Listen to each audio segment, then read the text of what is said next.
چند بھائی تھے، تو جائیداد کی تقسیم میں کوئی جھگڑا ہونے لگا۔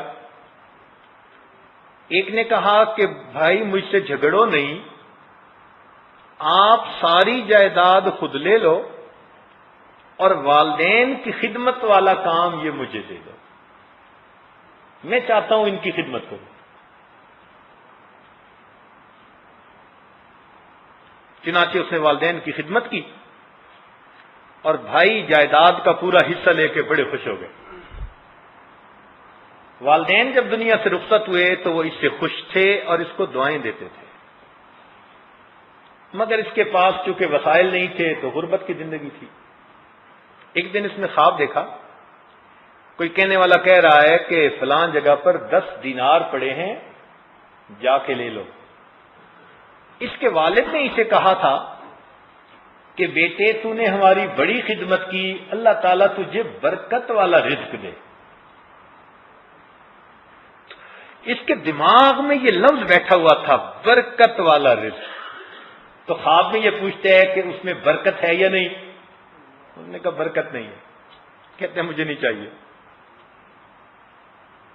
صبح بیوی کو خواب سنایا، وہ کہنے لگی بے شک نہ لینا مگر جا کے دیکھ تو آؤ۔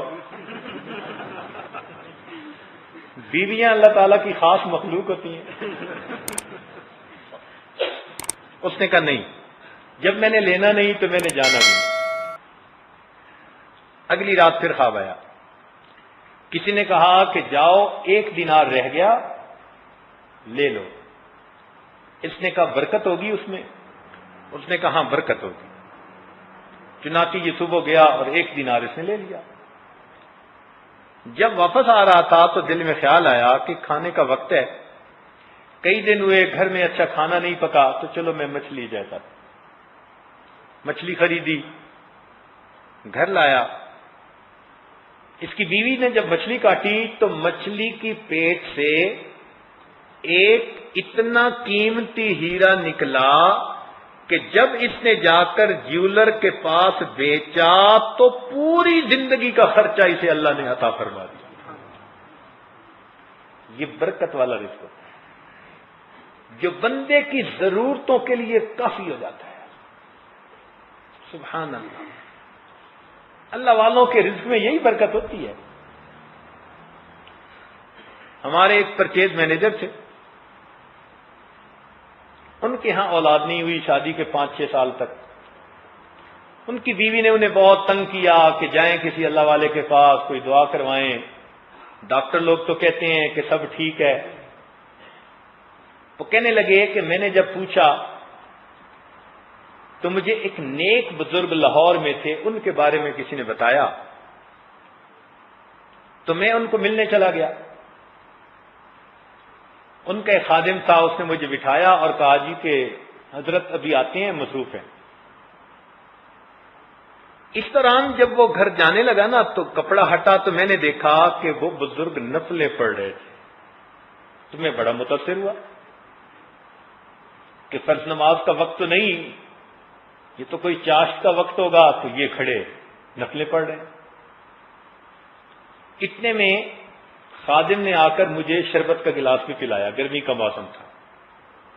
میں نے کہا بھی صحیح، آپ نے کیوں تکلف کیا؟ اس نے کہا جی حضرت کا حکم ہے، اگر میں آپ کو یہ نہیں پلاؤں گا تو مجھے جواب دینا پڑے گا۔ تو منتیں بھی کی اور شربت پلا بھی دیا اس نے۔ کہنے لگا میں اور متاثر ہوا۔ تھوڑی دیر میں وہ بزرگ آئے اور معذرت کرنے لگے کہ جی معاف کرنا، میں کسی کام میں مصروف تھا، میں آ نہیں سکا۔ کہنے لگا میں اور متاثر ہوا کہ کوئی اور ہوتا تو کہتا میرے معمولات چل رہے تھے اور میرے تو اوقات ہوتے ہیں، کیا ہوتا ہے، اور یہ چھپا رہے ہیں کہ میں مصروف تھا۔ میں نے انہیں کہا جی کہ مجھے کچھ آپ دیں اس بارے میں۔ انہوں نے کہا بھئی کیا دینا، بس میں دعا کر دیتا ہوں، اللہ تعالیٰ خیر کا معاملہ فرما دیں گے، تم اللہ تعالیٰ کی طرف توجہ رکھو۔ لگتا تھا کہ وہ عامل نہیں تھے، وہ کامل تھے۔ آج لوگ عاملوں کے پیچھے بھاگتے ہیں، وہ خدا کے بندو کاملوں کے پاس آؤ۔ انہوں نے دعا کر دی. جب میں رخصت ہونے لگا تو میں نے ان کو اس زمانے میں 5 روپے ہدیہ دینا چاہے. تو انہوں نے کہا نہیں اس کی تو کوئی ضرورت ہی نہیں. میں نے کہا حضرت ہر آنے والے کو آپ کھلاتے پلاتے بھی ہیں, لوگ بھی آتے رہتے ہیں, تو آپ میرا بھی حصہ ڈال لیجئے. وہ کہنے لگے نہیں نہیں, میں کچھ کتابوں کا بھی کام ساتھ کرتا ہوں اور اللہ تعالیٰ اس سے مجھے 50 روپیہ مہینہ کے دے دیتے ہیں اور میرے پیسے تو ختم ہی نہیں ہوتے. وہ کہنے لگے کہ آج تک وہ منظر میری آنکھوں میں ہے کہ اس اللہ والے نے کیسے کہا کہ میرے 50 روپے ختم ہی نہیں ہوتے. یہ برکت ہوتی ہے. جنید بغدادی رحمۃ اللہ کا ایک مرید تھا, حضرت میرا حج پہ جانے کا ارادہ, وسائل نہیں ہے. فرمان لگے اچھا یہ چونی لے جاؤ, ضرورت پڑے تو خرچ کر لینا. وہ جیسے ہی گاؤں سے باہر نکلا, ایک قافلہ جا رہا تھا, اس سے سلام دعا ہی, پوچھا بھائی کہاں جا رہے ہو؟ اس نے کہا ارادہ تو میرا حج پہ ہے جانے کا. انہوں نے کہا بھائی ہمارا ایک بندہ جانا تھا اور نہیں جا سکا تو سواری خالی ہے, تو آؤ بیٹھ جاؤ اونٹ کے اوپر.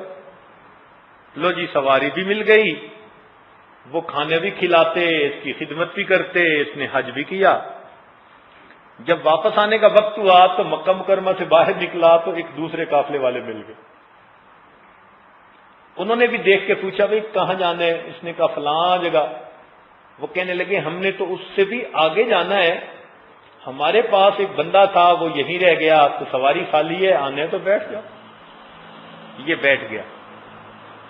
انہوں نے بھی سارا راستہ اس کی خدمت کی, کھانے کھلائے. شاہانہ حج کرنے کے بعد یہ اللہ کا فقیر واپس اپنی بستی میں آیا, حضرت سے ملا اور حضرت کو پوری کارگزاری سنائی. حضرت نے فرمایا بھائی کتنا خرچہ ہوا؟ کہنے لگا پورے سفر میں کوئی نہیں. فرمایا میری چونی واپس کر دو. سچی بات ہے, اللہ والوں کی چونی خرچ ہی نہیں ہوتی. کاش کہ ہم اس کا کبھی مزہ لیں نا, کہ دل میں یقین توکل کو مضبوط کر کے ابتدا کے جو تھوڑے سے حالات ہوتے ہیں نا وہ برداشت کر جائیں. ایسا مزہ فقیری میں شاہی کر رہے ہوتے ہیں.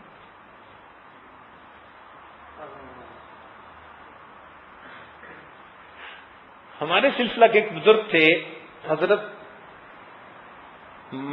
خواجہ عبد المالک چوک قریشی والے. ایک تو حضرت خواجہ عبد المالک صدیقی رحمۃ اللہ تھے, ان کے پیر بھائی تھے. یہ دونوں ایک شیخ سے بیعت تھے, ان کے خلیفہ تھے.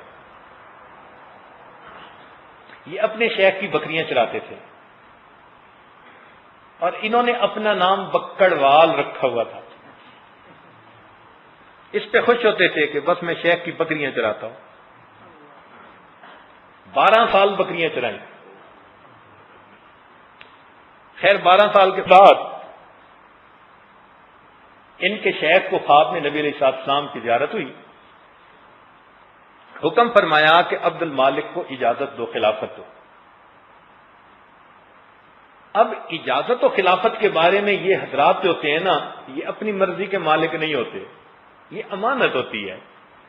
اور جس کی امانت ہوتی ہے ان تؤدوا الامانات الی اہلھا, اسی کے اشارے پہ آگے کہتے ہیں صبح اٹھے تو ان کو خلافت دے دی. اب پڑھے لکھے اتنے نہیں تھے, یہ نیک تھے, صالح تھے, مگر علم زیادہ نہیں تھا. تو انہوں نے دل میں سوچا کہ بھائی حضرت نے تو مجھ پر شفقت فرمائی, میں تو اس کا اہل نہیں, بس میں حضرت ہی کے پاس رہوں گا اور حضرت کی خدمت ہی کروں گا, میں اس دعوت و ارشاد کے قابل کا. 1 سال اسی طرح گزر گیا. 1 سال کے بعد عشاء کے بعد اپنے شیخ کے ساتھ بیٹھے ہوئے ہیں کہ اچانک خواجہ فضل علی قریشی رحمۃ اللہ نے ان کو غصے کی نظر سے دیکھا تو کہنے لگے کہ میرے پاؤں کی زمین نکل گئی. یہ واقعہ حضرت خواجہ صاحب نے اس عاجز کو مسجد میں باوضو بیٹھ کے خود سنایا. تو اس عاجز نے خود سنا ہے. فرماتے میرے پاؤں کی تو زمین نکل گئی. میں نے پوچھا کہ حضرت آپ ٹھیک ہیں, خیریت ہے؟ فرمان لگے کہ مجھے ابھی کش میں نبی علیہ الصلوۃ والسلام کا دیدار ہوا اور فرمایا کہ عبد المالک سے کہو اس امانت کو تقسیم کرے ورنہ ہم اس امانت کو واپس لے لیں گے. تو لہذا اب تم یہاں سے چھٹی کرو, جاؤ اللہ اللہ سکھاؤ لوگوں کو. کہنے لگے میں رویا, حضرت ابھی تو میں ہی نہیں سنورا, میرا ہی کچھ نہیں بنا. انہوں نے کہا یہ ٹھیک ہے, مجھے حکم ہے بھیجنا ہے تجھے. کہنے لگے صبح ہوئی تو حضرت نے میری گٹھڑی بندھوائی, سر پہ رکھ کے مجھے روانہ کر دیا. روانہ ہوتے ہوتے میں نے کہا کہ حضرت میرے لیے رزق کی دعا کر دیجئے. خواجہ صاحب نے فرمایا, خواجہ فضل علی قریشی رحمۃ اللہ نے, ان اللہ مع الصابرین, اللہ صبر والوں کے ساتھ. کہنے لگے میں خانقاہ سے نکلا, گھر آیا. والدین بڑے خوش ہو گئے کہ اتنے عرصے بعد جوان بیٹا واپس گھر آیا. میں نے وہاں رہنا شروع کر دیا. اب سارا دن خود بھی اللہ اللہ کرتا, لوگوں کو بھی کرواتا. تو گھر میں تنگی, گھر والوں نے شادی بھی کر دی. اللہ نے ایسی صابرہ بیوی دی کہ جب گھر کے اندر کوئی فاقہ ہوتا تو وہ مجھے اتنا کہتی کہ کوئی پتے ہی لے آئیں کسی درخت کے. فرماتے میں پتے لاتا, میں بھی کھاتا, وہ بھی پتے کھاتی, پانی پی کے ہم گزارا کر لیتے.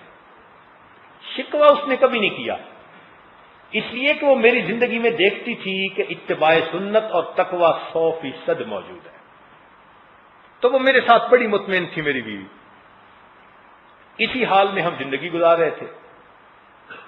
اللہ کا کرنا کیا ہوا, ہمارے قریب کے گاؤں کا ایک آدمی حضرت خواجہ فضل علی قریشی رحمۃ اللہ علیہ کی خانقاہ پہ کچھ دن ٹھہرا ہوا تھا. اس نے گھر واپس آنے کی اجازت مانگی. تو حضرت خواجہ فضل علی قریشی رحمۃ اللہ علیہ نے ایک 20 کلو کا گٹو, بوری چھوٹی گندم کی, وہ اسے دی اور ساتھ ایک رکہ بھی دیا اور فرمایا کہ عبد المالک کو دے دینا کہ یہ ان کی لنگر کے لیے ہے اور یہ رکہ بھی دے دینا. اس نے کہا بہت اچھا.